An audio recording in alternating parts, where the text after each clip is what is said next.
This is Community Unity Now, the D Tycoon Show. And the we are the co-hosts. This is Bill Morton, president of the Rogers Park Chamber of Commerce, and I am Trudy Leong, administrator of the Rogers Park Chamber of Commerce. Our guest today was the victim of a scam at a bank that could have happened to anyone. He received a call from someone who claimed that they were Medicaid, and they were able to convince him to reverse the fee, sending some money back to himself. And then he got scammed, and the scammer emptied his a bank account, his entire savings. And then this is the story of what he did to fight back and get his money back. And it is very relevant to the community because this could have happened to anyone. And this does happen to everybody all the time. And with the Chamber of Commerce, we help small businesses and residents with issues like this. But this is a different story. Our guest, Jerry Deasy, took care of it himself with some other organizations. So Jerry, can you first can you first tell us about how you received a phone call from someone who you thought was Medicaid, and what did that person ask you? Okay, I had to contact Medicaid because of a transportation problem. And I went online and I found the number for Medicaid, and that's the number I called. The woman that answered said, "Oh yes, let me transfer you." And she's the one who transferred me to the scammer. And the scammer gave me some kind of story about having to pay something and how was I going to pay it. And I said, I have a checking account. She says, no. I said, I have a credit card. She said, no. Then she says, can I look at your checking account? And I'm thinking I'm talking to Medicaid, so I figure, okay, they're not going to do anything. So I gave her remote access to my checking account, which was the mistake I made, okay? And once she got the information, then she started saying I had to send so much money to verify my identity. And then I started getting really like, what's going on here, And then she said, no, this is okay, just send it and it'll be okay, And so I said, all right, I sent it. And then the minute I sent it, I knew I'd been scammed. And I basically hung up and I called the bank and I said I called their scam department and I said I was just scammed. Well, Chase could have cared less. I mean, they really, oh, we'll take the information down and the money will get back to you and don't worry about it, And so I'm like, I went to my checking account and that's where I discovered the money was gone, Do And you? Yeah. Go ahead. Yes, Jerry. So let's back up a little bit. Do you have any idea the link that you clicked on to go to Medicaid? Was that actually Medicaid, or was that a scammer site that was representing itself as Medicaid? Were you able to find out that? No, I never did find out that because the number I originally called, I called Medicaid back. And some man got on the line. He might have been part of the scammers. I don't know. And he says, "Oh, I'll give you your money back. Don't worry about it." But I didn't get his name. And so he said, "I'll call you right back." He never called back. And then I'm like, "What the hell do I do now?" And that was like so frustrating because you've been scammed. Oh, and then when I called Chase, they said, "Oh, it was identity theft." And I'm like, "What do you mean? Whether it's identity theft or a scam, I don't really care. But what do I do now?" And as I said, Chase really just was not interested in any. I called their main office that handles scandals. Yes. And they gave me some woman's name, and it was a fake office. They said, "Oh, this is the woman you call, and this is her number." That was all in that letter I posted online, if you recall that. Yes. All right, so then right after that, I just started thinking to myself, at this point, I have to protect myself. So I called Chase and I made a report, and which of course was a waste of time. I called Zelle. Zelle said they're not responsible for any money that's lost. And I said, well, what do you mean? I said, you just took the money like instantly. You didn't even question it, you know?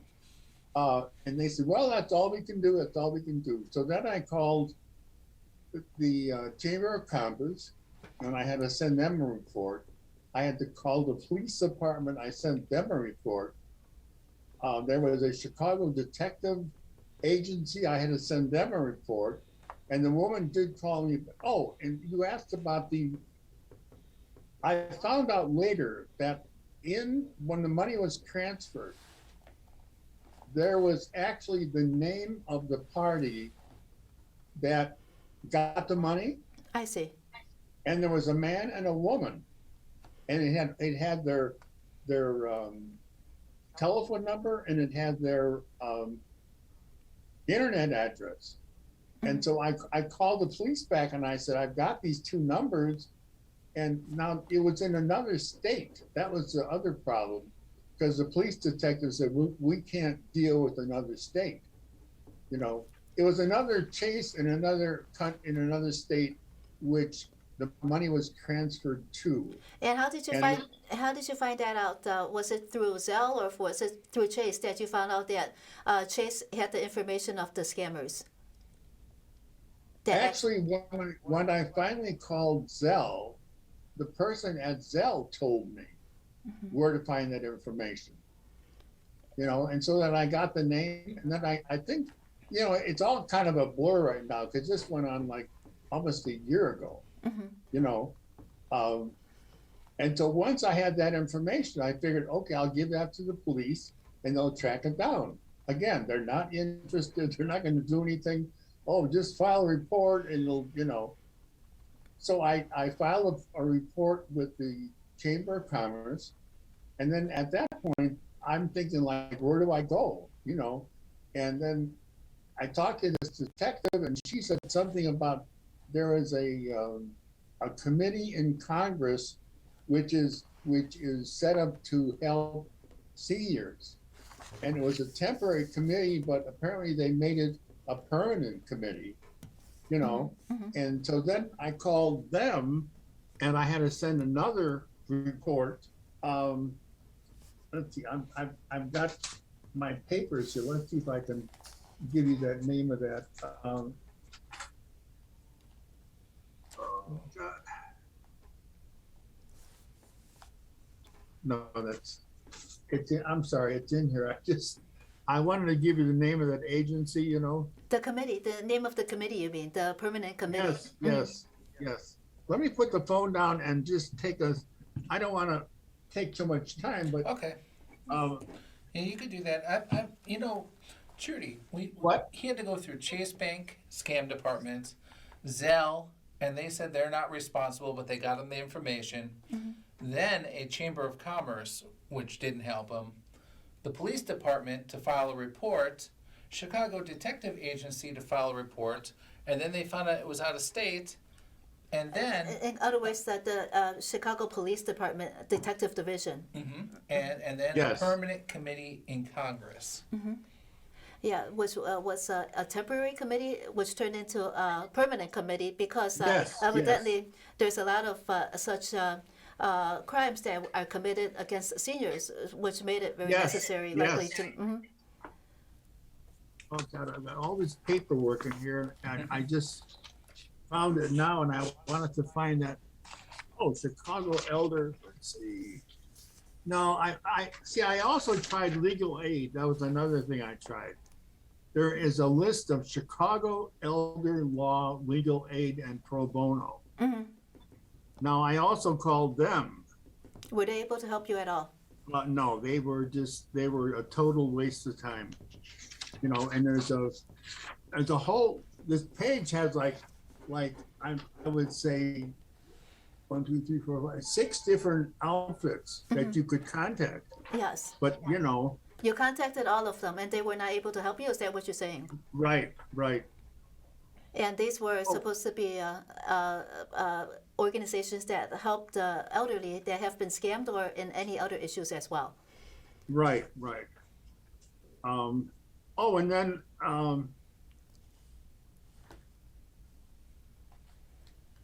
here I have, this is the list of the names of the people off my checking account.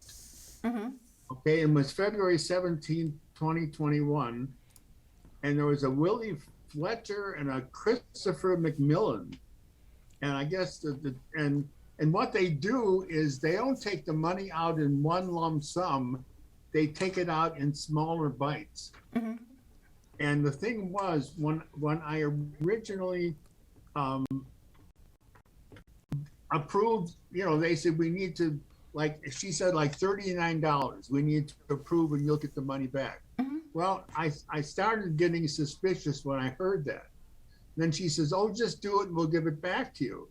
Well, I said, okay. That's the only one I said okay to.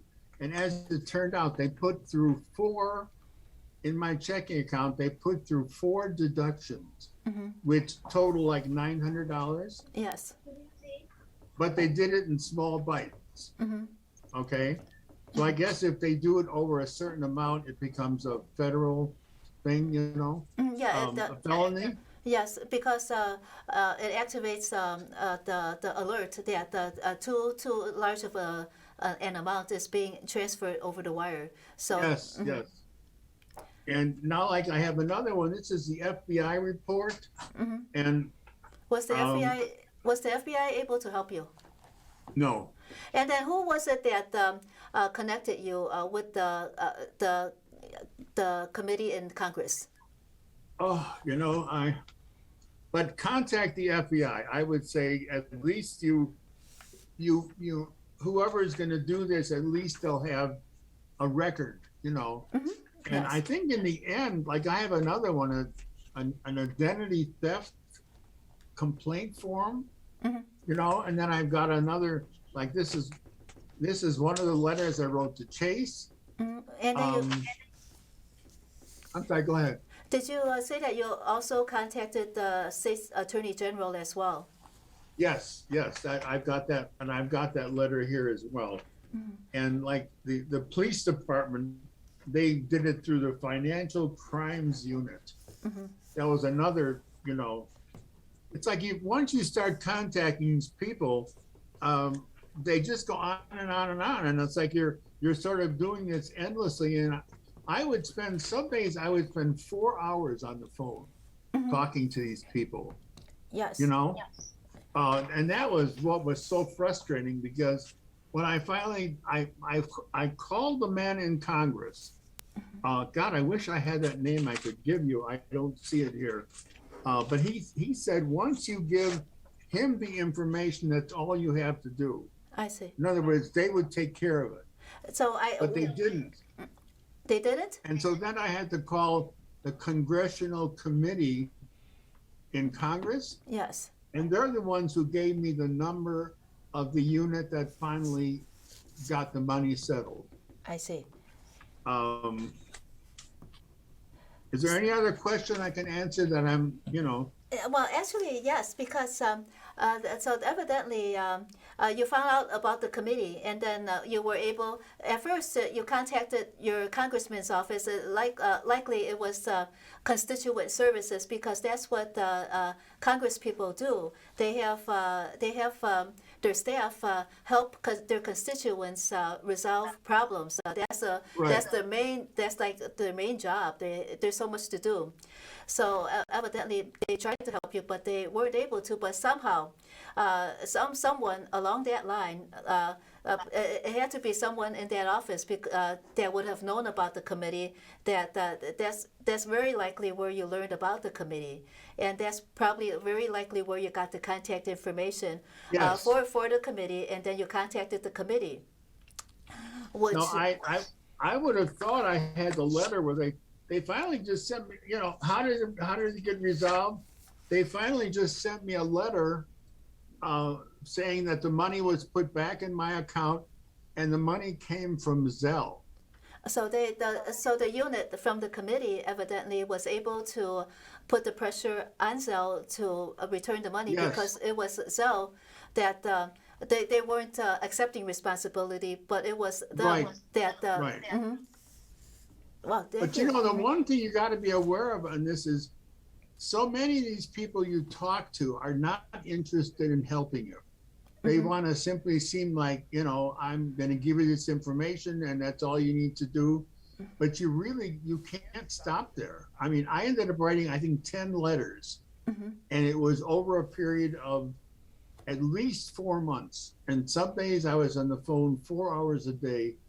You know, like one day I called Chase and I wanted to talk to their legal department.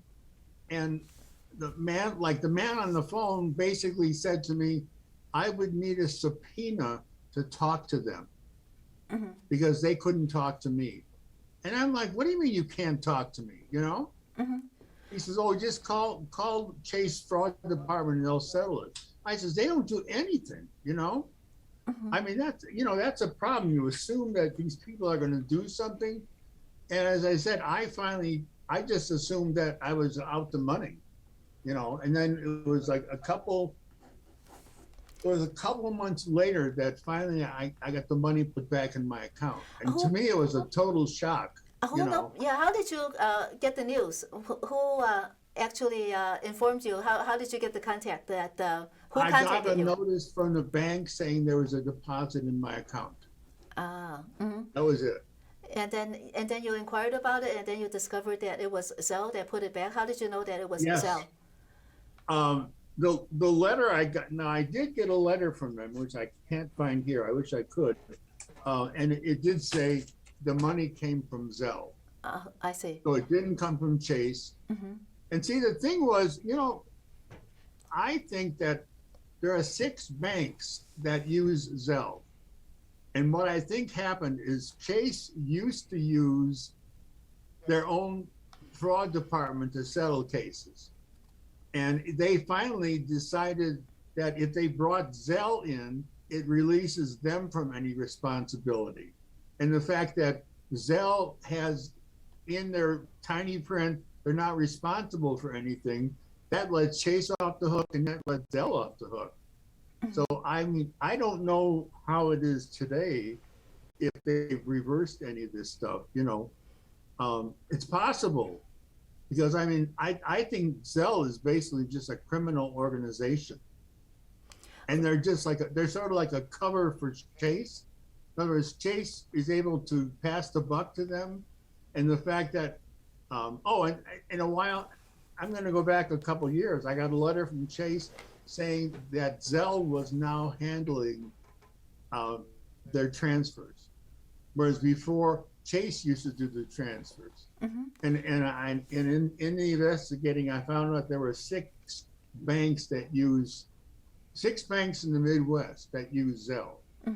So it was all the fact that there's so much money stolen every day, you know, from people that the bank just basically threw their hands up. So you're saying those 6 different banks are using Zell as a corporation shield? Yes, exactly. You know, and I mean, I became so distrusting of the whole thing, because, you know, but the other thing is, I've had some small claims with Chase where I bought something online and it turned out to be a fraud. And I called Chase back and they said, oh, don't worry, we'll take care of it. But it was only like less than $20. And I think they simply write it off. I don't think they do any investigating, you know, but here we're talking like $900. So that was too much for them to resume, you know. So, when Zell told you that they had the information about the scammers who took the money, they said that they told you where to look on your account. So where on your account did they direct you? if you go to the checking account, it's there's a total in your checking account. There's a total listing of where the money came from and where it went, and there are names of people. I see. And that's where I got those 4 entries from. Mm-hmm. And the thing was, the day I was scammed, Chase knew that information was there. It's automatic. Like when I talked to this woman at Zelle, she says, "Oh, that information is automatically there." But Chase never acknowledged the fact that they had any knowledge of this taking place. They were just so anxious to wipe their hands of it. So what you're saying is that since Chase had the name and the account of where the money was directed to, they could have Yes. handed the information over to the police, over to the authorities, and then the Yes. authorities could have retrieved the money immediately. Yes, and the other thing is, when you do money transfers, this is going to get, like, it takes time for the money to be transferred, sometimes as much as a day. Yes, In the case of Zelle, it's done instantly. yes, They take the money out right there. The minute you say yes, that money is taken out. And I, because when I talked to Chase, I said, why don't you just, like, instead of doing it automatically, like right there, at least put a pause on it. So somebody can think, oh no, I was just scammed, and it doesn't go any further. So, Well, Jerry, the time is almost up, and then we do. Yeah, we thank you very much for joining us, and then we also just want to alert our viewers, because this is new information that you provided to us, that the telephone number of Medicaid that you thought was Medicaid actually directed you to a scammer. So Yes. we want our viewers to be very careful when they go online and think they're contacting Medicaid, to make sure that they are actually contacting Medicaid, because that's where it all Yes. started, and that's where the authorities did not tell you. Evidently, maybe they did, who knows? But they should have. Hopefully, they had investigated that telephone number. And, Oh, and yeah, if, and yeah. if this could happen to you, Jerry, it can happen to our viewers who are watching right now. Yes. Oh, so yes. be aware of this. Thank you so You know- much for coming and I've interviewing with I've us, talked to Jerry. 2 people here who ended up losing a lot of money, and they never pursued it, so they were just out. Yes. You really have to pursue it if you want to get a resolution. That is very And I true, think- and you worked very hard to do that. Yeah, I think too many people just give up. Oh no, the money's gone, and Yes. Jerry, sorry to cut you off, but no, that's yeah, fine. sorry. That's fine. Yes. I'm glad I could Yeah. be helpful. Thank you so Yes, much, thank Jerry. you, Jerry, so much for joining us on Community Unity Now. Thank you, viewers, for joining us. This is Bill Morton, President of the Rogers Park Chamber of Commerce, and I am Trudy Leong, Administrator. Thank you so much for joining us.